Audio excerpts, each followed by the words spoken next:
sky, Sarah. It's really pretty. So pretty. Can you see it? Mm-hmm. Okay. No. Yes, so pretty. Anyways. Hi. Welcome back to my channel. Thank you for joining us today. I'm with one of my closest friends. Hi, I'm Amna. And today we're going to be doing a mukbang by eating poke, because who doesn't love poke? And we're also going to be talking about our culture and growing up as a brown girl. Yeah. As brown women. As brown women. Exactly. And wait, I want to show you our food. Yeah. Look at our food. Oh my gosh. It's so cool. Okay.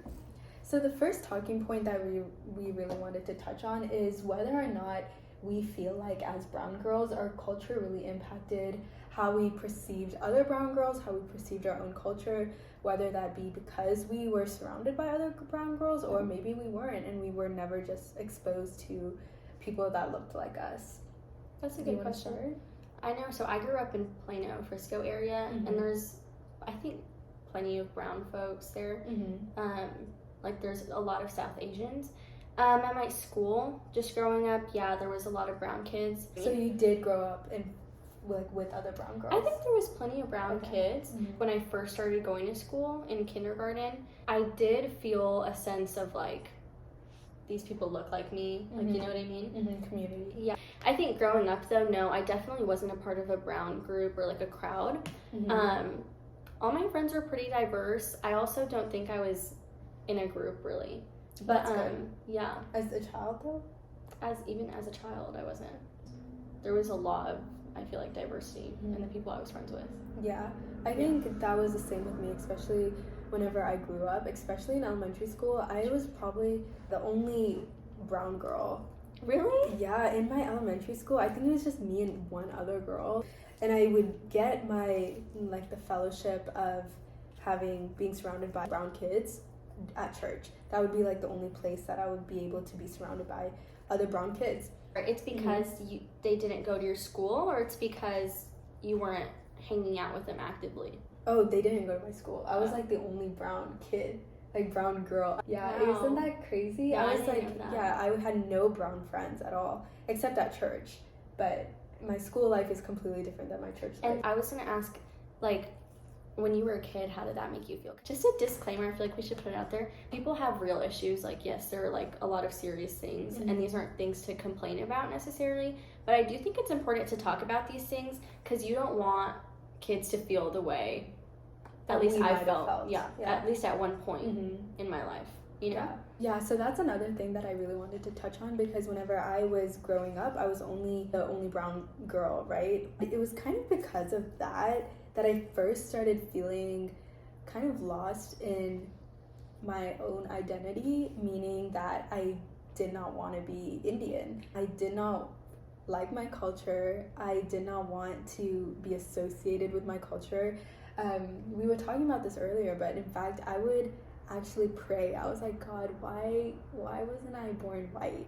I actually prayed that at some point, because whenever I would look at all of my friends and see how they grew up and their lifestyle at home, whenever they would describe it, it was completely different than mine.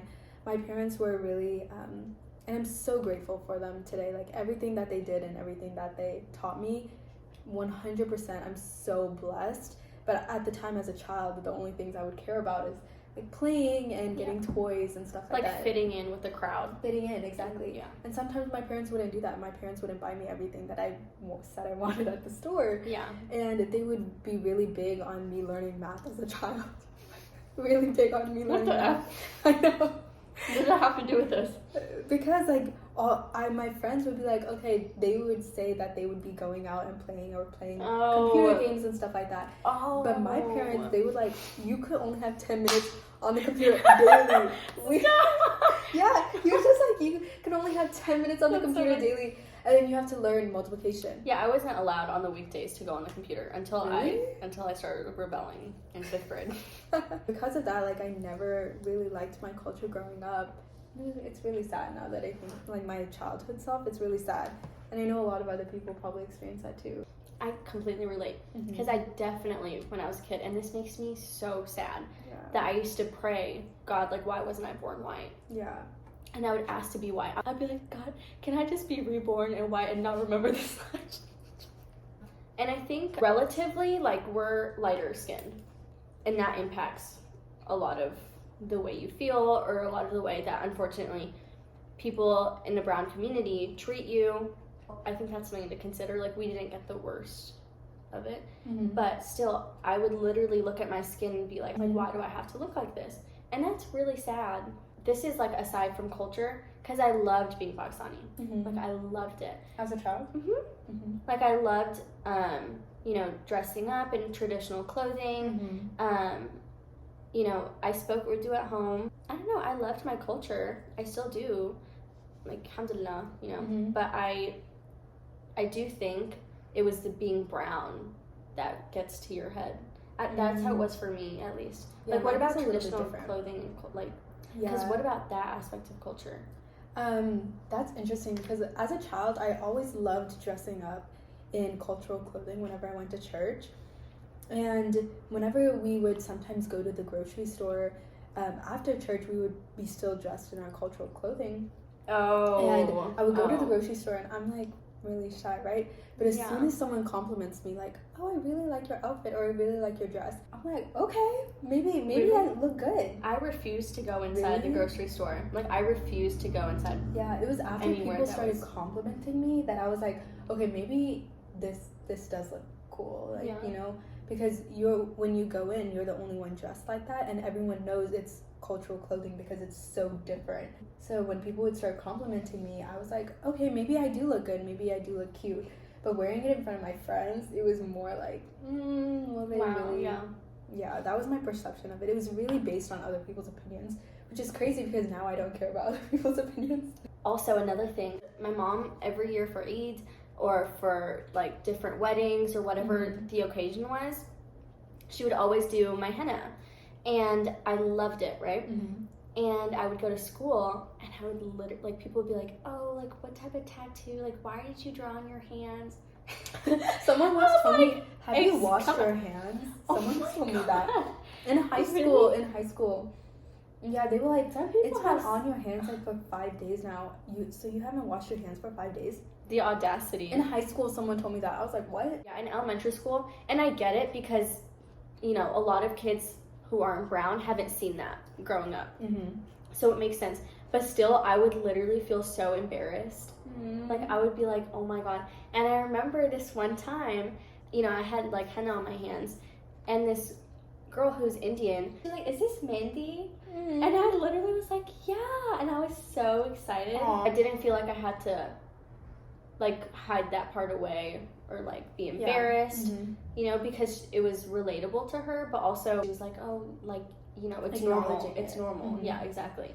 So when you grow up thinking, like, I'm ugly because of my skin color, that really affects you. Because, you know, I didn't get out of that mindset until I was pretty old. Really? That's sad. Yeah. That's really sad. Yeah, looking back to how we were as children, I really wish I could just hug my younger self and be like, it's okay to love how you look. It's okay to love your culture. It's okay to not be like any other culture that you're surrounded with. And it's not that I didn't have a good experience growing up. It was just culturally, I just hated being brown just because of the superficial aspect that my friends would portray their lives to be. You know what I mean? I see what you're saying. That's how it is, like, really different, traditional wise, cultural wise. Yeah. Because everything's superficial. Because I knew my parents were more strict than my friends. My friends let their parents do, like, go to sleepovers, go to parties, birthday parties. My parents didn't trust anybody, and they were like, no, you can't go to sleepovers. But I'm fine with that now, like, upon reflection. Look at this guy, Sarah. It's really pretty. So pretty. Can you see it? Okay. No. Yes, so pretty. Anyways. As children, especially whenever you would go see other brown people and you would tell them that same kind of struggle, like, oh, my parents wouldn't let me go. Yeah. They're like, okay, mine either. So you find that sort of connection, so you find more fellowship with those people because they experience the same, like, troubles that you had as a kid, because that's the type of stuff you care about as a child, you know? Yeah, I think you find that as you grow up. Because when I was a kid, I really tried to fit in with Caucasian folks. Same. And then when I went to middle school, you still want to be friends with certain people, but also middle school is the worst ever. I don't know. I think I was just trying to figure out. I hated being brown. I hated how I looked. I felt like I was trying to fit in with a certain crowd, and I was hanging out with that crowd. You kind of lost your sense of identity. Oh yeah, and that's also the point in your life. I mean, we're girls, where the hormones kick in, and you're thinking about guys, and you don't think that anyone's gonna like you. Did you go through that too? I didn't think I was like anyone was ever gonna like me. Okay, the only reason why I didn't go through that is because a lot of guys would tell me they had crushes on me. God dang. It was back whenever I was still ugly. That's Bro, why I was like, I don't know what ugly. people like how people view us, because I was such an ugly child. Bro, I was ugly. But I don't a lot think of guys. no, I not for me. Really? Not for me. Okay, another question that I wanted to ask is, have you ever been bullied for your culture? Not bullied. Okay, me either. Thank I God. was gonna say, so there are obviously brown people with colored eyes. They'd be looking at you like this. Oh my God. My mom has like light hazel eyes. Oh yeah, I've seen it. Yeah. So pretty. And so Thank does your you, sister. Yeah, she has like light brown eyes. But I have the darkest eyes in my family. And I don't really care anymore. It doesn't bother me.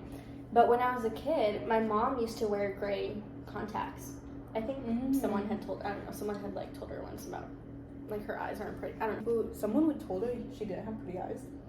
What? So she wore contacts because of it? She wore gray contacts. Because of what they said? I don't know if they were because of what they said, but Oh my you know, God. even when you're older, things get to you. And she also for like, sure. and I remember I would always tell her, like, why do you wear contacts? Your eyes are Really? so pretty. And I would be, and I thought she was so pretty. I thought her eyes were beautiful, and that she didn't need to wear contacts. But also, I was jealous, and I used to tell her that, like, why don't I have light eyes? And like, she would always tell me, you are so beautiful, and your eyes are so beautiful. Yeah. Like, you don't need to feel that way. And I would always be like, yeah, but you don't get it because you have light eyes. And she was like, you're never going to view yourself the way I view you. You know what I mean? And I didn't understand that until you start loving yourself, obviously. But yeah, like that was another thing. I hated my eyes. I hated them, that they were dark. Yeah, but you have such pretty eyes. Thank you, so do you. I've learned how to be confident with mine. You know what I mean? Oh, for sure. Especially since now and growing up, you know, there's a beauty standard with having colored eyes. So on that note about the colored eyes, I think I was in middle school, and I'm sitting in math with two of my white friends. We were like doing our stuff, and I was so insecure. And I was telling her, I was like, you guys have really pretty eyes. Aww. Right? No. And then she was like, and that's nice, or whatever, right? Bro, she was like, yeah, it's because we're white and we have colored eyes. How did that make you feel? I literally wanted to cry. I literally wanted to cry. Like, I almost started crying right there. So embarrassed. Yeah. Because I also felt ugly. Even more ugly. So we felt like this growing up for sure. And I feel like the extent of it is never gonna... You can't ever explain, really. But you know how you felt, like, in those moments. And I know how I felt. And it was not good. Right? I don't know. And I don't know if it's because who you grow up around, or if it's because there's not much representation. Sarah wanted to be the first Indian model. Oh, I did. I did. As a child, I would not see any brown models. Like, whenever you would go on Vogue, I would go on Vogue all the time. And look, there would be no brown girls, like specifically Indian girls. And I was just like, you know what? I want to be the first brown model in America. I mean, there probably was brown models. I was like, I'm going to be the first brown model. Because I only thought that because I still have really long legs. So everybody would tell me growing up, they would be like, Sarah, honestly, you could be a model when you grow up. That really got to my head. Clearly, I literally told myself I'm gonna be the first brown model, and I was like, I'm gonna be on the cover of Vogue. I literally thought that. And so what I was gonna ask is, do young girls, like young brown girls feel like this today? I think it also depends on how your parents kind of make the atmosphere at home. A lot of the times, a lot of parents don't actually realize this is what their children go through.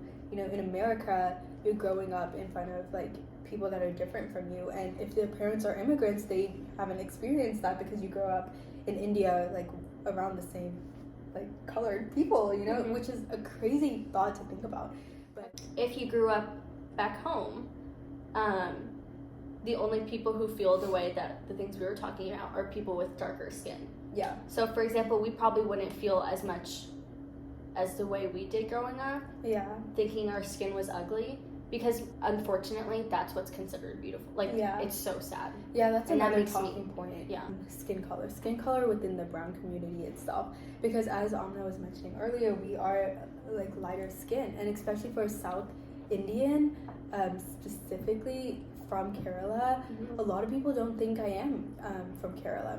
A lot of people don't think I'm Malayali because of how light my skin color is. Everyone is usually very surprised, and the thing that they say is like, oh, I didn't think you were South Indian because you're just so light skinned. We don't even know who that was. How do you get rid of that mindset?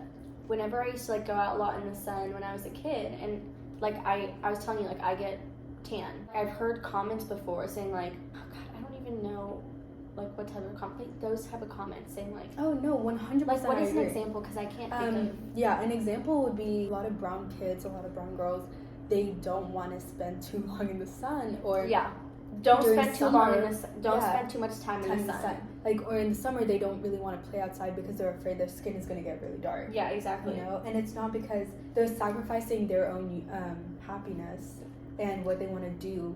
in Also, order it's to just live skin. up. It's just Yeah. skin.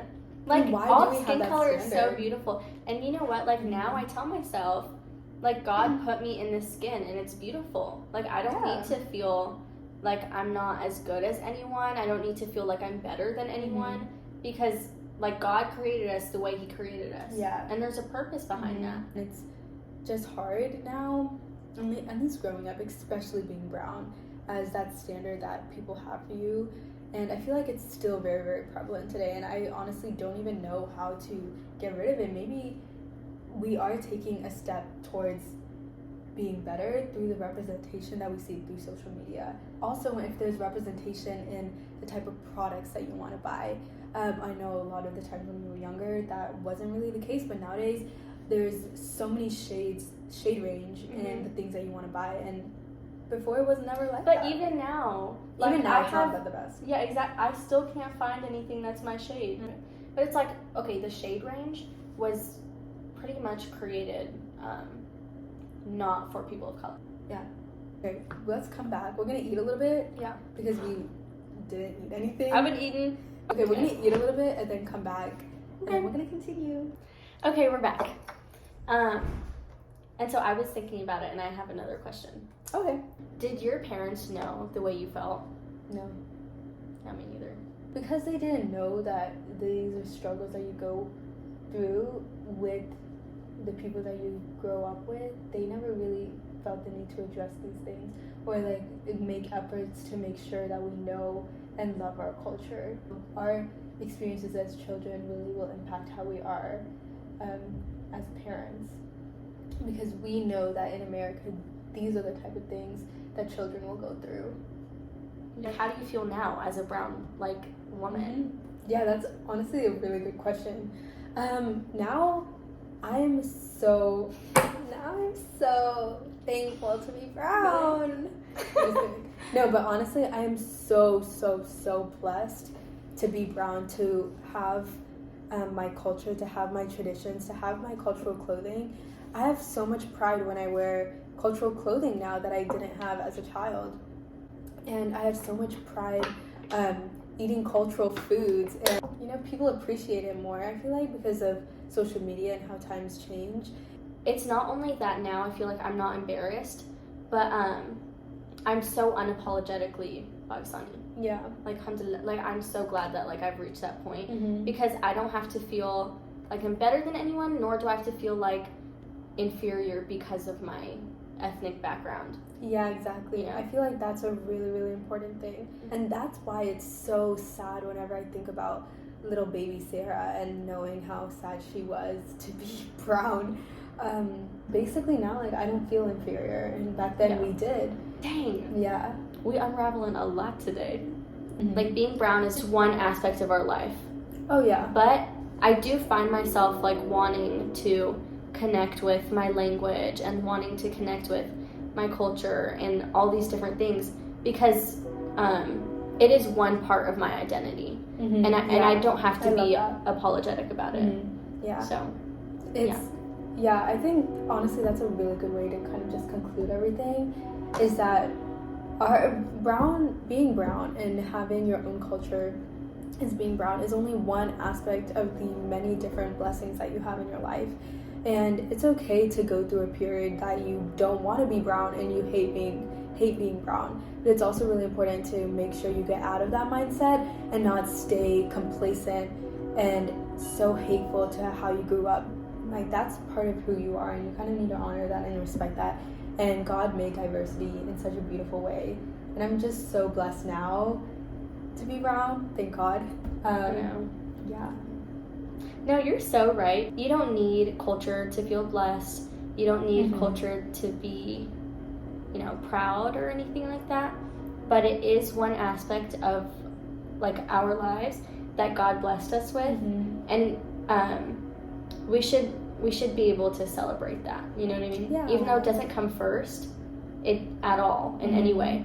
But it is something that we can appreciate. Well, thank you for doing this video. Yeah, thanks for having me to do this. This was fun. Yeah. Okay, thank you for watching. Bye. How does it look like I'm, like, not wearing clothes?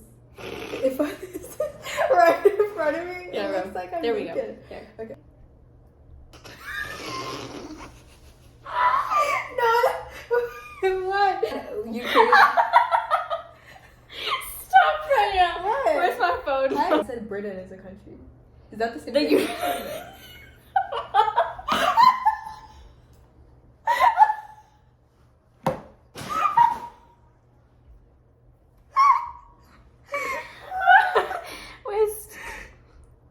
I'm gonna just give a preface on, like, how we became friends. I was actually her resident assistant.